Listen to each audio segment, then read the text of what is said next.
Good morning, Brett Slater, Debt Mastery. Today's video is going to be about Earl Nightingale. Yesterday I was trying to think about what I was going to shoot and what I was going to talk about. Last night I had a few ideas, but I couldn't stick to one, so I just decided to go to bed. We were doing a photo shoot with a mate, so we were up till about midnight, and literally I kind of gave up. When I woke up this morning, I was having a shower, putting on my 30-day challenge of Earl Nightingale's Strangest Secret. Now, he was born in 1921 in Los Angeles, California, and died in Scottsdale in Arizona in 89, I think it is, 89.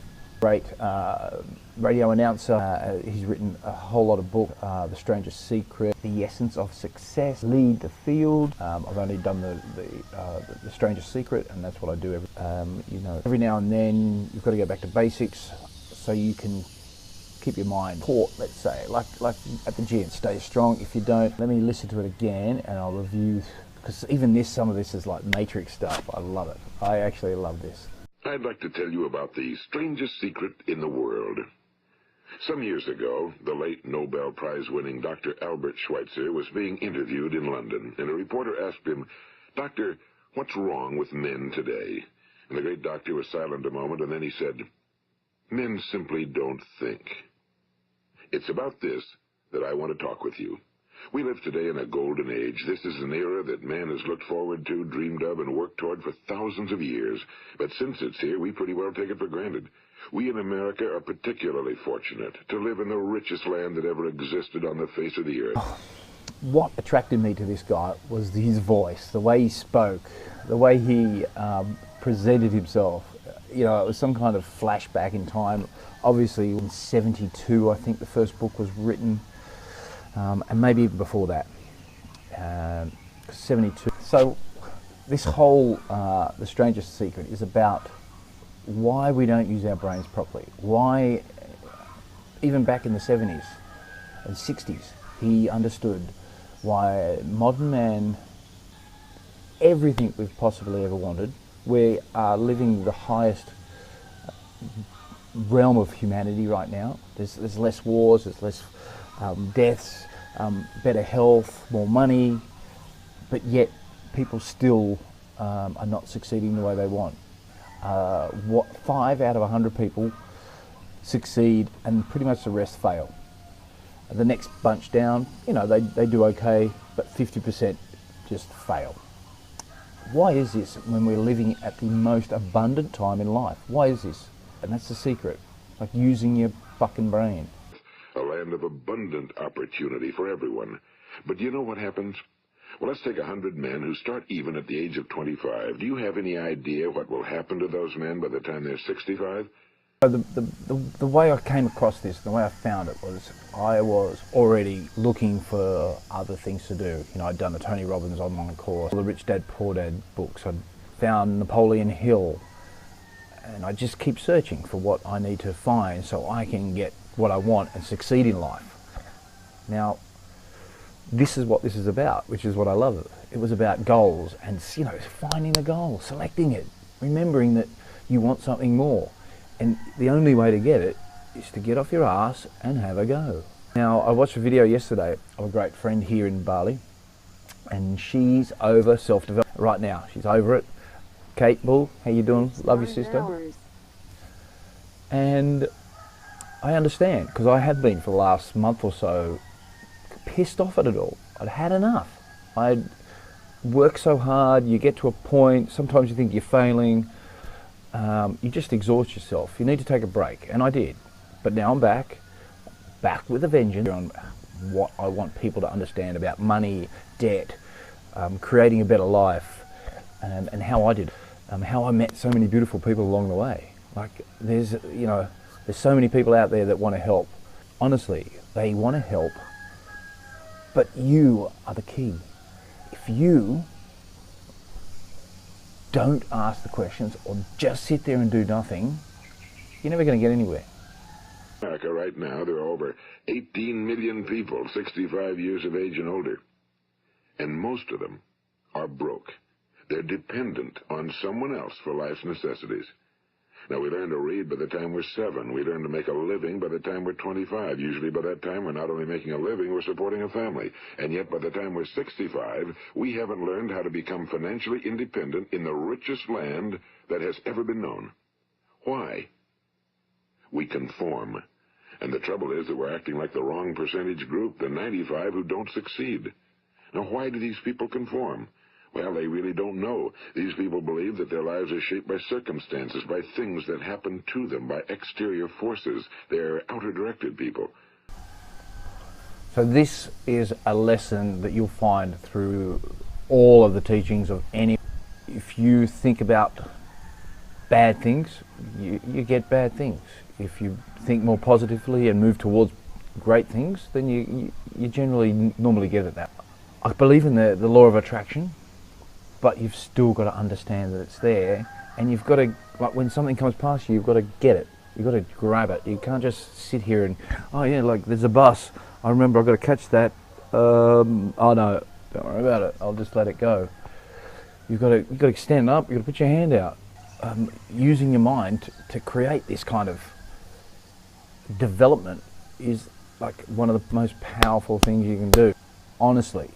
You've got to be able to get up in the morning when you're pissed off, jump out of bed and get on with it, even when it hurts.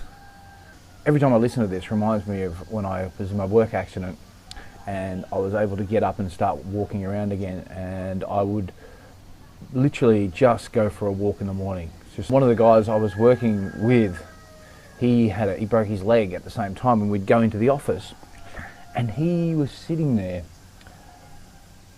And I said, what have you been doing, mate? Like, you've been off work for the last 6-8 weeks.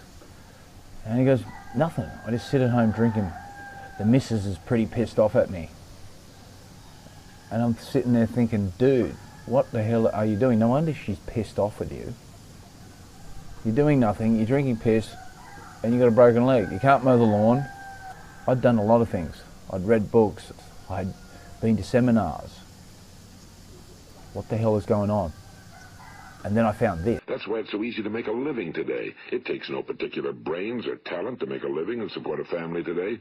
So we have a plateau of so-called security, if that's what a person's looking for.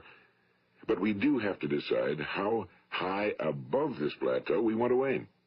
Now let's get back to the strangest secret in the world, the story that I wanted to tell you today. Why do men with goals succeed in life and men without them fail? Well, let me tell you something which, if you really understand it, will alter your life immediately. This is a great moment in the recording. He talks about being a farmer and using the earth as a great metaphor. Corn, and he talks about growing nightshade. So nightshade is a poison, corn is a food. Now, seeds into the ground, the earth doesn't care which one it grows. It's going to grow both of them if you plant them next to each other. Which one do you want? Do you want to grow food or do you want to grow poison? Now, if you're a poison farmer, fine, grow the poison, get rid of the corn. If you want to grow corn, get rid of the poison, grow the food. If you want to think depressing thoughts, then you're going to get poison. If you're going to think about happy things, you get happy. Like, it's really that simple. It is all in your head. It's all in your head. Now the land gives the farmer a choice. He may plant in that land whatever he chooses. The land doesn't care. It's up to the farmer to make the decision. Now remember, we're comparing the human mind with the land because the mind, like the land, doesn't care what you plant in it. It will return what you plant, but it doesn't care what you plant. Now let's say that the farmer has 2 seeds in his hand. One is a seed of corn. The other is nightshade, a deadly poison. He digs 2 little holes in the earth and he plants both seeds, one corn, the other nightshade. He covers up the holes, waters. So we're getting into the 30-day challenge. And what the 30-day challenge is about is basically for 30 days, every time you have a bad thought, you need to shut it down. Straight down. Shut that shit down. I know for a lot of people this is a long time, but it's not really. If you were to divide it up into your life, 30 days in your life is nothing. If that's too much, do it for 10 days. Do it for a week. Just start doing it. I love doing it for 30 days. I'm doing it again for 30 days. And, you know, you'll find, you know, like, at the end of the 30 days, you're much happier. Have a go. One of the greatest things about Bali is you can walk around and you get a smile from everyone. I love it. They're always happy. Stop thinking about what it is you fear. Each time a fearful or negative thought comes into your consciousness, replace it with a mental picture of your positive and worthwhile goal. As usual, I'll leave a link to the whole recording and I'll give you links to his books on Amazon. You can Google his history. You know, the dude is a radio legend in LA. Have a go at the 30 days. Like I said, if you can't do 30 days, do 7, do 10, do 15, do anything, but have a go. If you're sitting on your bed and you're complaining about life, I'm depressed, I suck, there's a lot of research out there that shows you don't need drugs to get happy anymore. It's just a load of bullshit. And the reason I started this 30-day challenge again is because I was getting depressed because I wasn't getting what I wanted out of my new business. But you've got to keep reminding yourself that it's okay. You know, like, there's ups and downs. It's not just shooting to the stars. Failing is part of it. Actually, like a lot of people say, failing is where you learn some of your best lessons. Fail faster. Bye now.